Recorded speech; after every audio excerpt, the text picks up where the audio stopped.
lama dari situ, Bi, Nat, itu tuh ngerasa kayak ada kehadiran sesuatu yang ganjil gitu lah. Dia tuh ngerasa kayak hawanya tuh jadi panas banget tiba-tiba. Dan dia tuh ngelihat kayak di sekeliling dia tuh kayak banyak banget sosok hitam.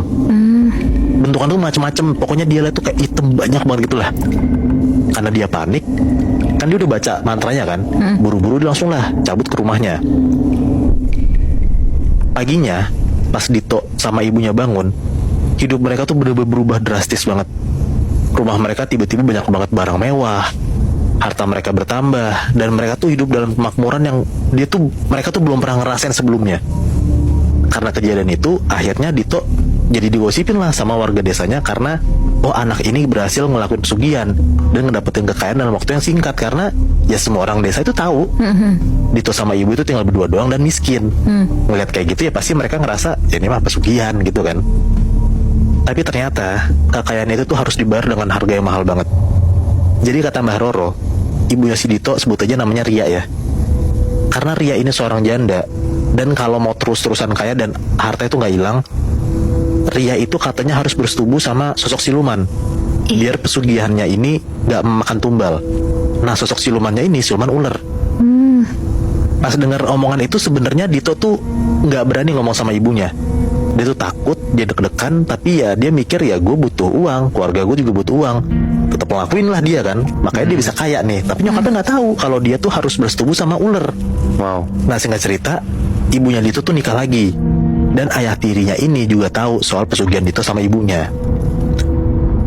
Ada di satu malam, Ria, ibunya si Dito ini mimpi pas lagi tidur ya. Ria tuh mimpi lagi bersetubuh sama suaminya, tapi di mimpinya itu suaminya tuh ganteng banget, Bi. Pas si Ria ini lagi mimpi, pas udah mau klimaks lah di mimpi ini sama suaminya, tiba-tiba sosok suaminya ini berubah jadi sosok ular. Nah si sosok ular ini bilang di mimpi itu ya, ini akan jadi anakku. Nah pas si sosok ini ngomong kayak gitu, Ria langsung ngebangun. Langsung lah dia cerita ke suaminya. Akhirnya mereka tuh decide buat malam itu langsung ke Mbah Roro. Oke. Nah pas ketemu Mbah Roro di malam itu, Mbah Roro bilang kalau ini sebenarnya emang syaratnya. Ya akhirnya si nyokapnya Dito ini, si Ria ini baru tahu kan kalau ternyata syaratnya harus kayak gitu. Harus bersetubuh dalam tanda kutip sama siluman. Yaudah tuh mereka ngejalanin aja hidupnya sampai akhirnya singkat cerita, ada waktu dimana Ria itu hamil sekitar udah 5 bulanan.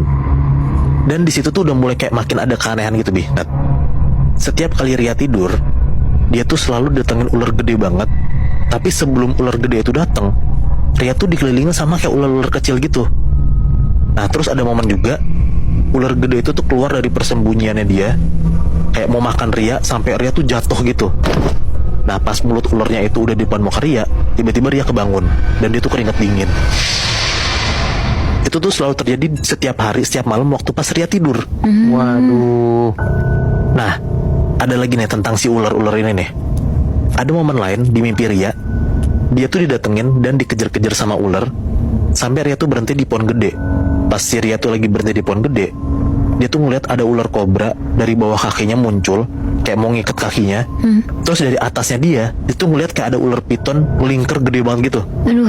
Nah mimpi ular yang dialamin sama Ria itu tuh selalu ada dari anaknya masih dalam kandungan sampai lahir.